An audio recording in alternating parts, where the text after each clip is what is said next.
अन्नदाता। पग पग पर है संग तुम्हारे अन्नदाता। लहू किसानों का बन के पसीना सींचता है धरती का सीना। मेहनत का तेरी हक दिलवाने, नई तकनीक नई खोज बताने।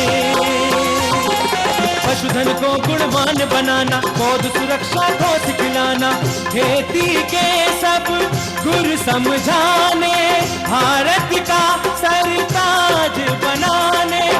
आठों पहर है संग तुम्हारे अन्नदाता अन्नदाता। नमस्कार, मैं शालिनी आप सभी दर्शकों का अन्नदाता कार्यक्रम में स्वागत करती हूं। हर रोज की तरह कार्यक्रम में हम लेकर के आते हैं खेती बाड़ी से जुड़ी हुई बहुत सी लाभकारी जानकारियां। तो चलिए सबसे पहले देखते हैं कि क्या है विशेष आपके लिए आज के कार्यक्रम में। जल संरक्षण करने की तकनीक पर जानकारी।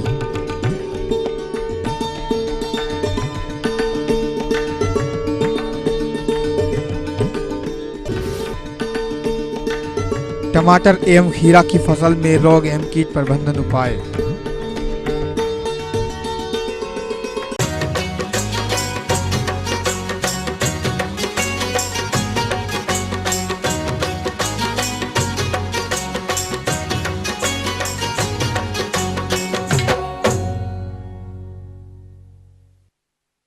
किसान भाइयों, वैसे तो हर मौसम में हमारे द्वारा उगाई जाने वाली फसलों पर तरह तरह के कीटों और रोगों का प्रकोप ही हमारी फसल को नुकसान पहुंचाता है। लेकिन बरसात के मौसम में ये रोग और कीट हमारी फसल को बर्बाद करने में कोई कसर नहीं छोड़ती।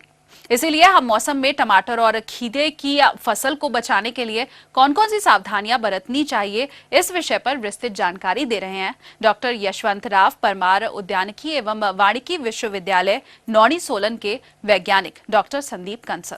किसान भाइयों, आज मैं आपको टमाटर, बरसात के मौसम में टमाटर व खीरे में विभिन्न तरह की बीमारियों और कीड़ों के प्रकोप के बारे में बताऊंगा। वह इनके निदान के लिए क्या क्या सावधानियां व क्या उसका कीटनाशक व फफूंदनाशक का स्प्रे क्या करें, उसके बारे में अवगत कराऊं। किसान भाइयों, जैसे कि आपको मालूम ही है कि टमाटर के पौधे में जिनके बीजाणु या जीवाणु जो है ज़मीन में जनित रहते हैं, और जैसे ही वो पौधे के जो हिस्से हैं, पत्ते हैं या फल हैं, उनके संपर्क में आते हैं तो विभिन्न तरह की बीमारियों को वो पैदा कर देते हैं।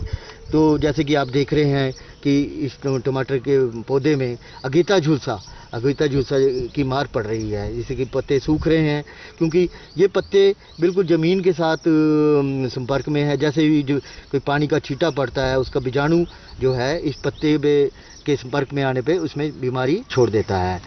किसान भाइयों, फसल के दौरान कुछ एक पौधे सूख जाते हैं, खासकर ये पौधे बरसात में जब पानी बहुत रुक जाता है खेतों के बीच में, तब बहुत ज़्यादा ये नुकसान पहुंचाते हैं। बहुत ज़्यादा पौधे जो हैं वो सूख जाते हैं। तो ये जो बीमारियां हैं ये भी, इनके बीजाणु भी ज़मीन में जनित होते हैं। खासकर ये बीमारियां वहाँ पनपती हैं जहाँ पानी की निकासी का पूर्ण प्रबंध ना हो और पानी खड़ा हो। और कई सालों से हम दोबारा एक ही फसल को हम ले रहे हैं, टमाटर को एक ही खेत में हम लगा रहे हैं। इसलिए आवश्यक है कि खेत में पूर्ण निकासी, पानी की निकासी का प्रबंध हो। हमें फसल चक्कर भी उन फसलों के साथ करना चाहिए, ये बीमारियां उन पे अपना प्रकोप ना छोड़े। किसान भाइयों, हमें इस रोग से बचने के लिए मिट्टी की जांच भी करा लेनी चाहिए, क्योंकि ये जो रोग है, अगर एक पीएच होता है, अगर 0 से 14 जिसकी रेंज होती है, अगर वो एसिडिक रेंज में है, मतलब 7 से अगर 6 है अगर पीएच, तो ये रोग ज़्यादा पनपता है। तो इसका हमें जांच करा लेनी चाहिए, और उसके जांच के हिसाब से हमें चूने का पाउडर हम खेत में डालते हैं, ताकि पीएच को हम 7 की तरफ ले जाएं। किसान भाइयों, जैसे कि आप देख रहे हैं कि टमाटर की काश्त करते हुए हमें नीचे ज़मीनी सतह से 20 सेंटीमीटर तक जो है पत्ते निकालने चाहिए, क्योंकि इन पत्तों के निकालने से हम जो ज़मीन में जनित बीमारियों के बीजाणु हैं, बरसात के मौसम में बरसात का छींटा पड़ता है तो ये बीजाणु इन पत्तों व फलों पे चिपक जाते हैं और बीमारी पैदा करना शुरू कर देते हैं। इसलिए ये बहुत ज़रूरी है कि हम नीचे के जितने भी पत्ते हैं वो उनको अच्छी तरह निकाल दें, सफाई से पौधे को आगे को बढ़ाएं। अगर ये रोग आ रहा है तो हम इस रोग के बचने के लिए ब्लाइटॉक्स या कॉपर ऑक्सीक्लोराइड के घोल का, जैसे 3 ग्राम प्रति लीटर के घोल का हम पौधे के जड़ों के पास उसके सिंचाई कर सकते हैं। पर ये एक पूरा इसका निदान नहीं है, पर कुछ हद तक ये इस रोग को बचा सकता है। इंडोफिल M45 जो मैंकोजब नाम के एक केमिकल होता है, जो इंडोफिल के नाम से भी बिकता है, डाइथेन M45 के नाम से भी बिकता है, इसका इस्तेमाल कर सकते हैं। इसकी मात्रा 35 से 40 ग्राम प्रति 15 लीटर में रहती है। इसके साथ जीवाणु रोगों के बचने के लिए स्ट्रेप्टोसाइक्लिन नाम की एक दवाई आती है, इसका 1.5 ग्राम प्रति 15 लीटर में हम इस्तेमाल करते हैं। इन दवाइयों को दोनों को मिलाकर भी हम विभिन्न प्रकार के फफूंद व जीवाणु जनित रोगों के उपचार में प्रयोग करते हैं। इसके साथ साथ एक दवाई है ब्लाइटॉक्स, जिसको कॉपर ऑक्सीक्लोराइड के नाम से जानते हैं, उसका हम 2.5 से 3 ग्राम प्रति लीटर, मतलब 40 से 45 ग्राम प्रति 15 लीटर पानी के घोल में मिलाकर स्प्रे कर सकते हैं। बरसात के मौसम में खीरे में विभिन्न कर्षण क्रियाओं द्वारा हम अच्छी उत्पादकता ले सकते हैं। जैसे कि खेत में आप देख रहे हैं, इसमें पूरी अच्छी तरह से खरपतवार निकाले गए हैं, साफ सफाई है। इसी तरह खीरे में भी कई तरह की बीमारी होती है, जैसे चूर्ण सीता रोग होता है, चूर्ण सीता जिसको हम पाउडरी मिल्ड्यू भी कहते हैं। इसके लिए एक विभिन्न तरह की दवाई है, जिसमें हम कॉन्टाफ या कैराथेन का हम 7.5 ml प्रति 15 लीटर पानी, या कॉन्टाफ का भी 7.5 ml प्रति 15 लीटर पानी के घोल में स्प्रे कर सकते हैं। या अगर ये दवाई उपलब्ध ना हो तो बेबिस्टिन नाम की दवाई का भी हम स्प्रे इसी मात्रा के हिसाब से कर सकते हैं। इसके अलावा जो खीरे में जो बीमारियां आती हैं, जैसे डाउनी मिल्ड्यू है, इसके लिए भी हम वही दवाइयां इस्तेमाल कर सकते हैं, जैसे इंडोफिल M45 या रिडोमिल MZ का। अगर डाउनी मिल्ड्यू जो बहुत ज़्यादा है तो उसके लिए हम इस्तेमाल कर सकते हैं। इसके अलावा इसमें एक और बीमारी आती है एंगुलर लीफ स्पॉट, जो जीवाणु जनित रोग है। इसके लिए हम स्ट्रेप्टोसाइक्लिन के घोल का सिफारिश करते हैं। बरसात में ये ध्यान देने की ज़रूरत है, जितने भी हम फफूंदनाशक, खासकर नॉन सिस्टमिक फफूंदनाशक करते हैं, उसमें स्टिकर लगाना बहुत ज़रूरी है, क्योंकि अगर बरसात होती है तो ये दवाइयाँ धुल जाती है, उसमें स्टिकर लगाने से ये दवाइयाँ उसमें चिपकी रहती है। इन दवाइयों के इस्तेमाल के साथ साथ हम, जैसे टमाटर में सड़न रोग, फल सड़न रोग लगता है, या शिमला मिर्च में फल सड़न या रूट रोट लगता है, उसके लिए रिडोमिल MZ नाम की एक दवाई है। इसका भी हम 35 से 40 ग्राम प्रति 15 लीटर में इस्तेमाल करते हैं।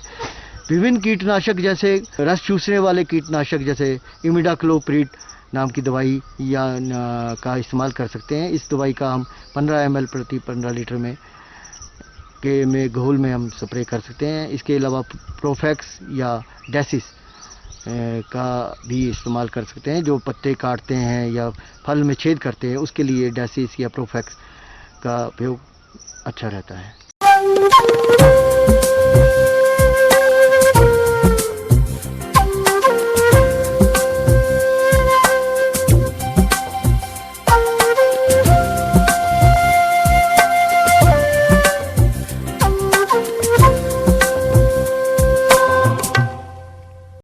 आज के समय में जिस तरह से कृषि कार्य हेतु जल की समस्या बढ़ती जा रही है, उसे देखते हुए भविष्य में फसल और फलोत्पादन के लिए जरूरी है कि हम जल संग्रहण तकनीकियों को अपनाएं, जिससे कि हम अपनी कृषि को सुरक्षित रख सकें और सबको खाद्यान्न आपूर्ति भी कर सकें। तो आइए जानते हैं कि जल संग्रहण करने की क्या है तकनीक, और कृषि वैज्ञानिक डॉक्टर कौशल कुमार शर्मा आपको ये बात बताएंगे। जैसा कि आप जानते हैं कि पानी जो है वो एक कितना महत्वपूर्ण है। जल के बिना कृषि संभव नहीं है। यहाँ तक आ गया कि जो है जल के बिना कृषि जो है वो उपजाऊ संसाधन नहीं है। तो आप जानते हैं कि जल की महत्ता के बारे में, तो जल की उपलब्धता कितनी है। जो प्रति व्यक्ति यदि देखें तो जल के स्रोत हैं अलग अलग, के जैसे वर्षा से जल प्राप्त होता है, उसके अलावा जो है सिंचाई का जल जो है वो भूमि जल से प्राप्त होता है, परंतु उसका भी पुनर्भरण जो है वर्षा से ही होता है। तो आपको जैसा पता है कि आगामी दिनों में वर्षा आ रही है, तो हम वर्षा का स्वागत करें, क्योंकि ये जो है इसके बिना खेती संभव नहीं है। और आप जानते हैं कि इतनी आज़ादी के बाद से तमाम जो है प्रोजेक्ट चले सिंचाई के लिए, परंतु आज भी 68% भाग ऐसा है भारत का जिस पर सिंचाई के साधन उपलब्ध नहीं है। अर्थात हमें वहाँ पर वो एरिया जो 68% है, वहाँ से 40% लोगों का आज भी जो है जीवन यापन चल रहा है। करीब करीब जो 70% जो है मोटे अनाज वहीं से आ रहे हैं, और जो है 65% जो है कपास, और जो है ये 90% के करीब जो है वो दालें, वो उन्हीं सूखा वाले क्षेत्रों से आ रही हैं। तो वहाँ परंतु पानी जो है वो अंकुरण से लेके और फसल के पूरा होने तक वहाँ पर पूरा नहीं पड़ रहा, क्योंकि हमारे पास हम वर्षा का संचय नहीं कर पाते। तो मेरा पहला तो आपसे आह्वान है ये है कि आप जो है आगामी जो वर्षा के पहले अपने जो क्षेत्र हैं, आपका जो फार्म है, उसके चारों तरफ बाउंड्री जरूर करें, बाउंड्री मेंढबंदी करें चारों तरफ। जो मेंढबंदी करेंगे तो आप जो है वो उस पानी को रोक सकेंगे। साथ ही साथ उस भूमि का समतलीकरण यदि उससे पहले कर सकते हैं तो समतल भूमि रहेगी तो पानी जो है वो एक जैसा समान रूप से पूरे उसमें रहेगा। और उससे पहले जो अभी गर्मी चल रही है तो गर्मी की जुताई, गहरी जुताई जरूर करें। गहरी जुताई करेंगे तो पानी जो है वो अवशोषित जितना पानी है वो बह के नहीं जाएगा और अवशोषित होगा पूरी ज़मीन में, तो वो अगली जो फसल आने वाली है उसमें बुआई से लेके और कटाई तक पूरा पड़ेगा, तो आपकी जो है भरपूर फसल होगी। इसके अलावा आप जानते हैं कि जितना भी और शेष वो है, और भी बहुत से तरीके हैं। एक तो गांव में ताल तलैया पहले थे और वो हम लोगों ने मिट्टी के कटाव से भर के वो भर गए हैं। तो आज हमको ये देखना है कि भाई किस तरह से दोबारा से हम जो है सामूहिक रूप से श्रमदान करके और गांव के जितने भी जो ताल तलैया हैं, जितने भी तालाब हैं, उनको फिर से जो है सामूहिक श्रमदान के माध्यम से खोद के और मिट्टी उसकी बाहर निकाल के और तैयार करें आने वाली उसके लिए, जिससे कि पानी उनमें रुके और पानी भर के जो भूमि जल है उसको दोबारा से पुनर्भरण संभव हो सके। उसके अलावा जो है जो खेतों में जहाँ भी नीचे का भाग है वहाँ पर तालाब यदि हम बना लेंगे तो जो है, क्योंकि 85% जो हमारा जो पानी का इस्तेमाल करने वाला जो सेक्टर है वो कृषि है, तो वहाँ पर जो है आवश्यकता भी ज़्यादा है और दूसरे वो क्षेत्र भी बहुत बड़ा है। तो बड़ा क्षेत्र होने की वजह से आप देखेंगे कि वहाँ यदि हम जैसे छतीय जो पानी का संचयन करते हैं, वर्षा जल संचयन करते हैं, वो बहुत छोटी मात्रा में है और जो कृषि का भाग है वो बहुत बड़ा है। तो इस तरह से हम ये मानिए कि लगभग 4000 क्यूबिक घन मीटर पानी जो है वर्षा जल प्राप्त होता है और जिसमें से 2000 के करीब जो है घन मीटर पानी जो है क्यूबिक घन मीटर पानी निकल के बाहर चला जाता है। तो वर्षा का जो अववाह से, जल के बहाव से जो पानी नष्ट ना हो, इसके लिए पानी को आप जो है वहीं रोकें। और इसके लिए और भी है कि हम जो है जो नदी है या जो हमारे जो पानी के जो बहने वाले स्रोत हैं उनके सहारे पानी को रोकने के लिए छोटे छोटे तालाबों की सीरीज, एक श्रृंखला में तालाब बनाएं जिससे कि वहाँ पानी रुकें। और जो है आप कृषि में भी जो है नीचे वाले जो जैसे आपका 50 बीघा क्षेत्रफल का खेत है तो उसमें जो सबसे नीचे का जो भाग है उसमें यदि पानी रोकेंगे, थोड़ा तालाब बनाएंगे, उसको आप जो है आड़े वक्त पर जब आपकी जो है जीवन यापन के लिए फसल को जिंदा बचाने के लिए जो कसमकस होगी उस समय वो फसल बच जाएगी उसके माध्यम से तरीका। उसके अलावा जो है जल को छोटे छोटे बांध बना के जल के स्रोत में आप रोक सकते हैं कि पानी जहाँ जिन जगह से बह रहा है वहाँ पर आप जो छोटे छोटे बंदे बनाएं और छोटे छोटे बंदे बना के रोकें, तो पानी का हमारा यह कि जल्दी जल्दी बह के नहीं जाने देना, तो इस तरह से भी रुकेगा। उसके अलावा जो है हम एक और चीज़ देखें कि पानी को खर्च हम कैसे करते हैं। तो खर्च करने की दिशा में हमें यह है कि हम जो है कम जल मांग वाली फसलों की बुआई करें ऐसे क्षेत्रों में जहाँ पानी की कमी हो, क्योंकि हम लोग जो हैं आगे आने वर्षों से हमारे यहाँ चल रहा है धान गेहूँ का फसल चक्र चल रहा है और जिसमें पानी का तो बहुत ज़्यादा ह्रास होता ही है, साथ साथ ज़मीन की जो गुणवत्ता है वो खराब होती जा रही है दिनों दिन। तो हमको ये सोचना है कि पानी कम लगे, इसके लिए दालों और तेलों वाली फसलों को प्राथमिकता देनी है और यदि हम इनको प्राथमिकता देंगे तो इनकी जल मांग जो है वो अन्न वाली फसलों से आधे से भी कम है। और साथ ही साथ जो है हम लोगों फसलों के चुनाव के अलावा फसल चक्र पर भी ध्यान देना है। फसल चक्र में हमको ये है कि जो गहरे जड़ वाली फसलें हैं वो अक्सर जो दाल और तेल वाली जो फसलें हैं वो गहरे जड़ वाली फसलें हैं, वो जमीन के ऊपरी सतह की बजाय थोड़े निचले स्तर से भी नमी को जो है लेके अपने को जिंदा रख लेती हैं। इसके अलावा जो है हमको ये देखिए सिंचाई के ऐसे नए मेथड, नए विधियाँ ईजाद हुई हैं जिनमें पानी जो है करीब करीब उतना ही क्षेत्रफल हम 30% पानी का या 40% पानी की बचत कर सकते हैं। तो वो बचत किस माध्यम से होगी? एक तो बौछारी सिंचाई विधि है जिसको कहते हैं हाई प्रेशर इरिगेशन सिस्टम या बौछारी विधि। इसमें ये मानिए कि लगभग जो है 80% पानी की बचत होगी। और दूसरी है हमारी जो है ड्रिप इरिगेशन जो है अधोभूमि सिंचाई या भूमि सिंचाई, तो इसके माध्यम से भी हम जो है करीब करीब 70-80% पानी सेव कर सकते हैं। तो इन विधियों से पानी बचा के खेती में रखेंगे तो यह है सबसे पहले तो यह है कि वर्षा जल जो आ रहा है उसका आने वाली वर्षा का स्वागत करिए और जो है इसका पानी बचाने के लिए मेंढबंदी जरूर करिए। बहुत सबसे सरल और वर्षों से जाना पहचाना माध्यम है, परंतु दिक्कत यह है कि हम बातें करते हैं और करते नहीं उस काम को। यदि हम उस काम को करेंगे तो हमें अपेक्षित रिजल्ट जरूर मिलेगा। आगे और भी है कुछ रोचक जानकारियां, पर यहाँ पर रुकेंगे एक और कमर्शियल ब्रेक के लिए, जल्द हाजिर होंगे।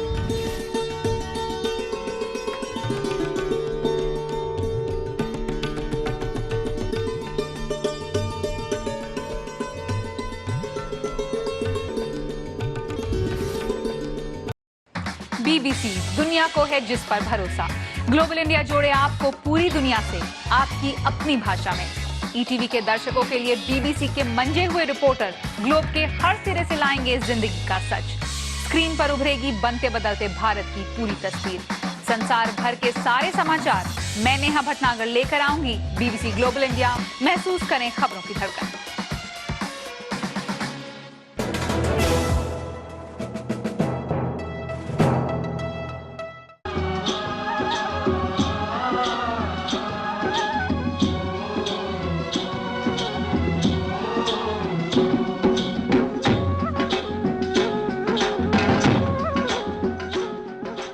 ब्रेक के बाद एक बार फिर से आप सभी दर्शकों का अन्नदाता कार्यक्रम में स्वागत है। बढ़ते हैं अगली प्रस्तुति की ओर।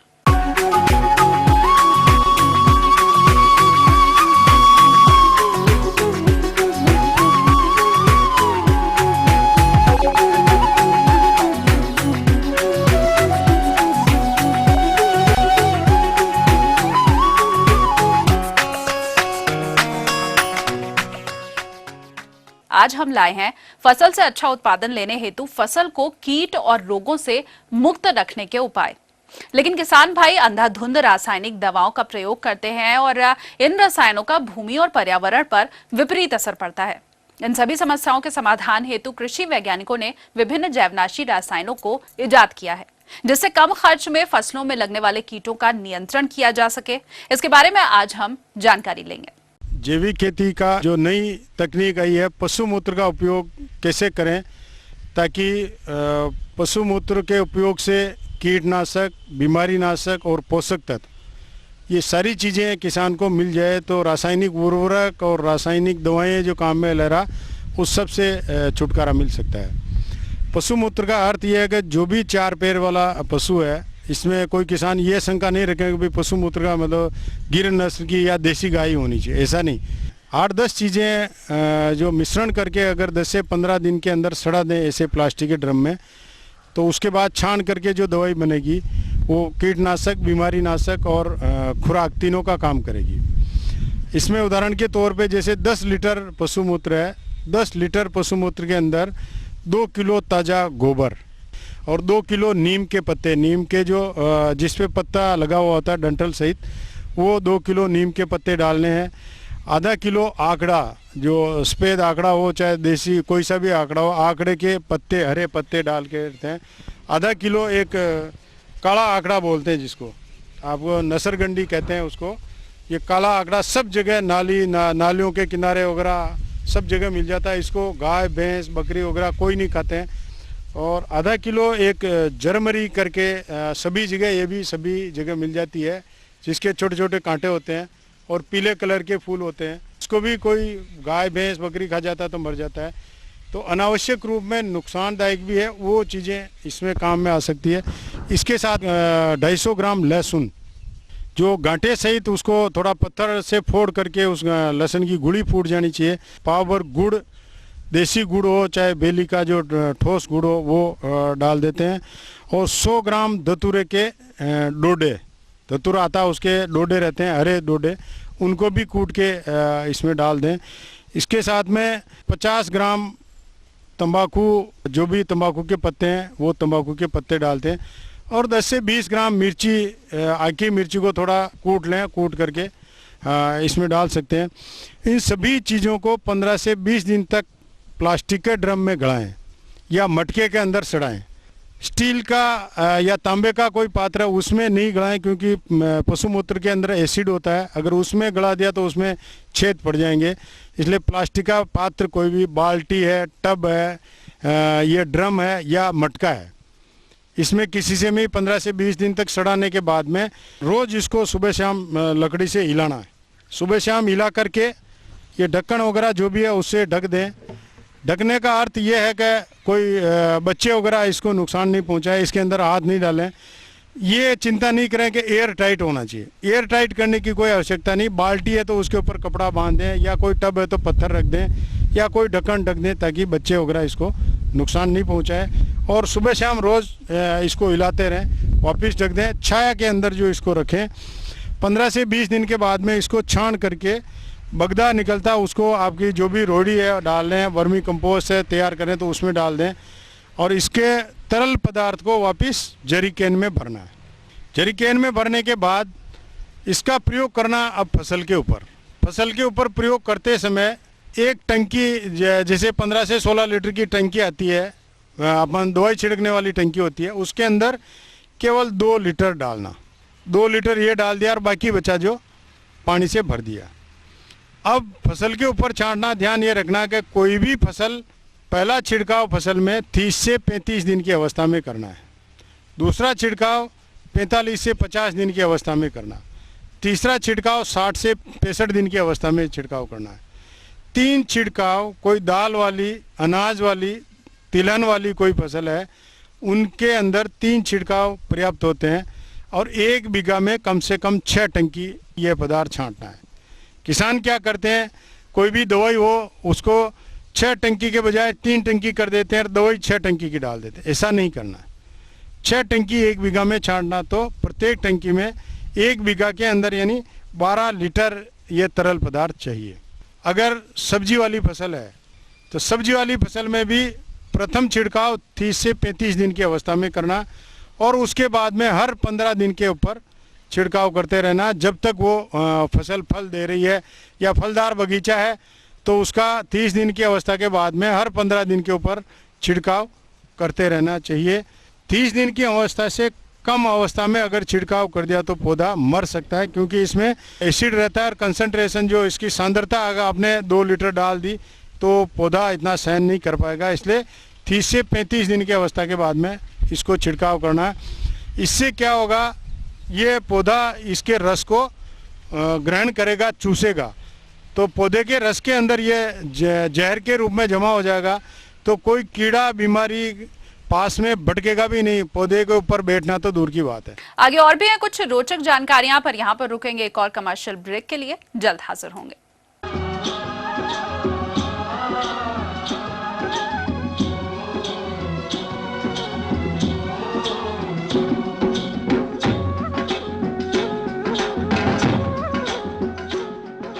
बीबीसी, दुनिया को है जिस पर भरोसा।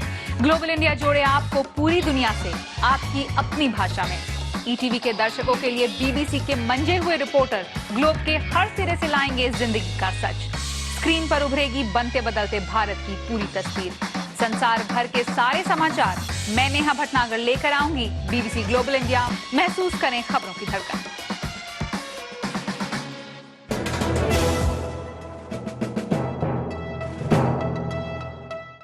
ब्रेक के बाद आप सभी दर्शकों का स्वागत है और चलिए अब रुख करते हैं अगली कड़ी की ओर।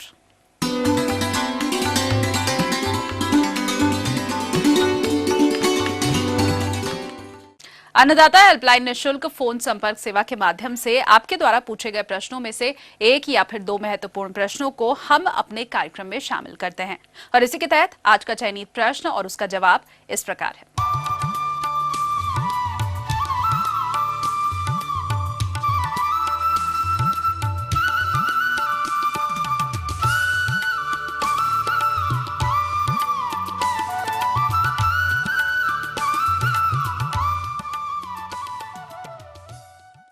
किसान भाई को जब भी आप मौन पालन कर रहे हो तो आपको जो विभिन्न समय में लगने वाले जो शत्रु कीट हैं या शत्रु जीव हैं उनका अच्छी पहचान होनी ज़रूरी है। ऐसे कुछ शत्रु हैं जैसे ततैया जो होती हैं, बरैया बोलते हैं, या पहाड़ों पे जो किसान हैं उनको अंगलार या बिस्लार बोलते हैं। तो इस तरह के ये प्लेन में जो लाल रंग के ततैया है या पीले रंग की ततैया है, कुछ काले रंग की ततैया होती है, तो बहुत प्रकार की ततैया हैं और ततैया जितनी भी होती हैं सभी मधुमक्खियों को काफ़ी नुकसान पहुंचाती हैं। जो भी मौन पालक भाई हैं उनके बरसात के समय में इनका जो आक्रमण शुरू होता है तो उस समय आप सावधान रहें और ये सब आप सुबह शाम 2 टाइम या 3 टाइम कम से कम अपनी जो मौन वाटिका है उसका भ्रमण करें और उसमें जगह जगह कुछ लकड़ी के तख्ते जो 4 से 6 इंच चौड़े और लगभग 20 इंच या 15 इंच लंबे हों, ऐसे तख्तों का प्रयोग करें इनको मारने के लिए और बीच में जो मौनगिरी है उनके ऊपर रख दें और घूमते हुए इन ततैयों और बरैयों को बीच बीच में मारते रहें। ये दूसरा, अगर इनको बचाने के लिए आप ततैया प्रपंच का भी प्रयोग कर सकते हैं, जो एक गोल ड्रम सा एक मशीन होती है और इसमें कुछ गुड़ डाल देते हैं, ततैया इसमें ट्रैप हो जाता है और फिर इसको हम मार सकते हैं।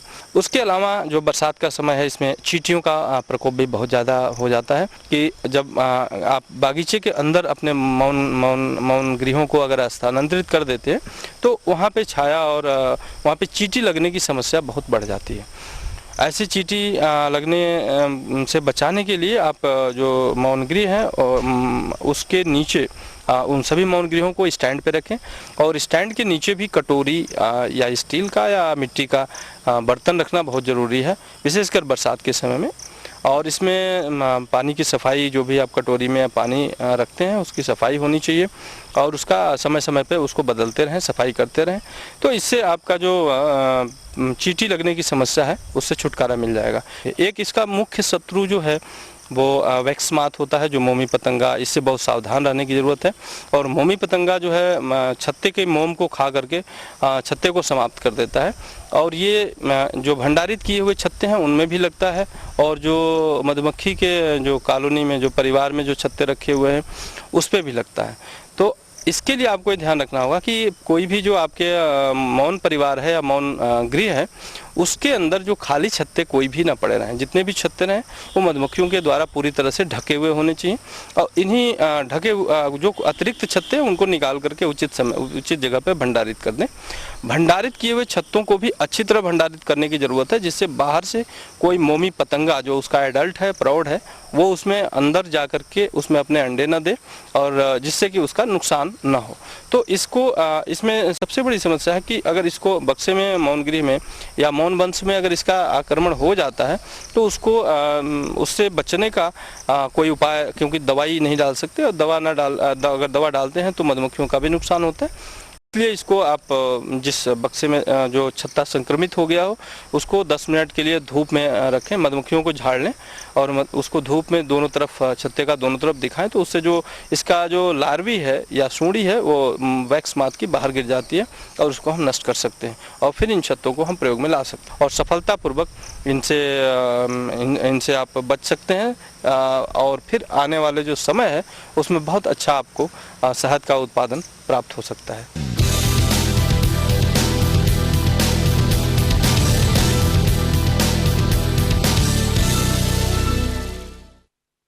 राज्य की विभिन्न मंडियों में कृषि उत्पादों के चढ़ते उतरते बाजार भाव की संक्षिप्त जानकारी इस प्रकार है।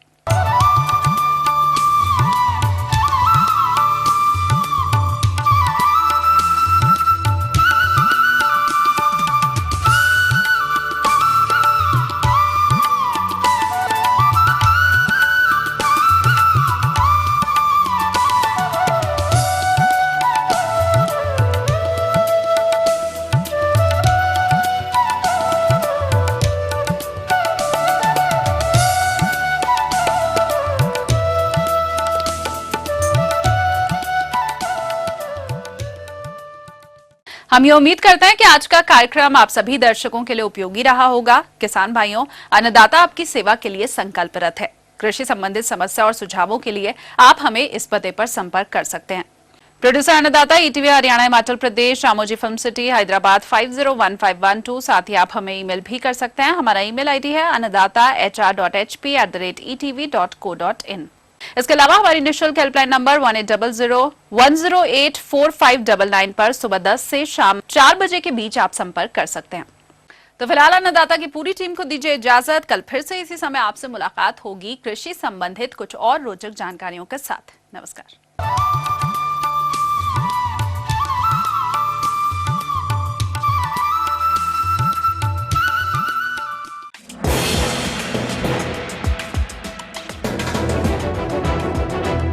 आप देख रहे हैं ईटीवी न्यूज़ हरियाणा, हिमाचल प्रदेश, खबर ही जीवन है।